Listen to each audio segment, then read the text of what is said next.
وقالوا هذه انعام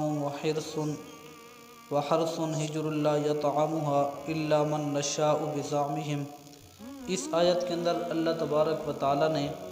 مشرکین کی ایک جہالت کا ذکر فرمایا ہے۔ وقالو، مشرکین نے کہا، ہذہ انعام، یہ مویشی جانور، وحرث اور کھیتیاں، حجر یہ ممنوع روکی ہوئی ہیں، لا یطعمها ان کو نہیں کھائیں گے، الا من نشاء مگر جس کے لیے ہم چاہیں گے، اس کو کوئی بھی نہیں کھا سکتا مگر ہم چاہیں گے، بزعمہم اپنے گمانوں کے ساتھ۔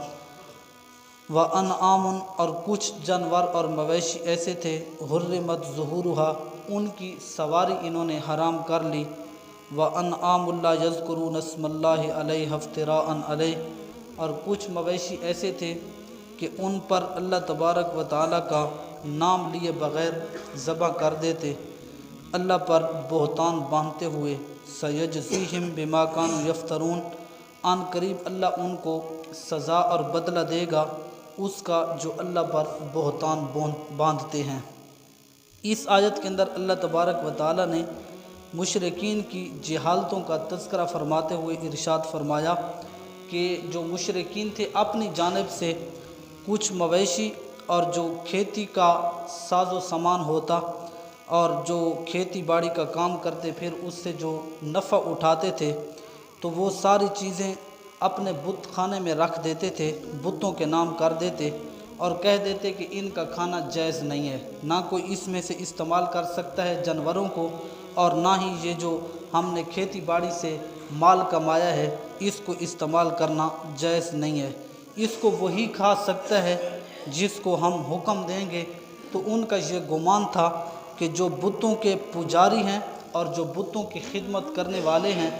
وہ یہ چیزیں کھا سکتے ہیں، اس کے علاوہ کسی کے لیے کھانا جائز نہیں ہے۔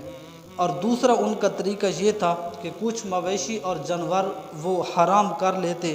کہ ان پر اب سواری ہم نہیں کریں گے، یہ بتوں کے نام ہو چکے ہیں،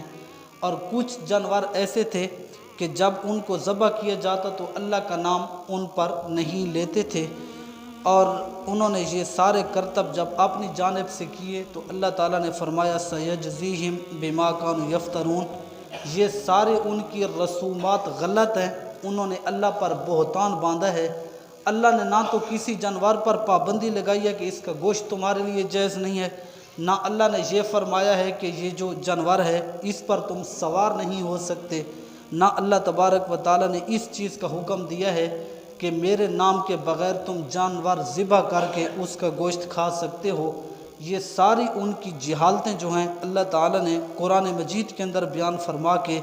اللہ تعالیٰ نے ایسے عقیدے باطلہ کو غلط قرار دیا ہے اور اس کو بہتان قرار دیا گیا ہے۔ سیجزیہم بما کانوا یفترون، یہ جو جتنا بہتان اللہ پر باندھ رہے ہیں قیامت کے دن اللہ تبارک و تعالیٰ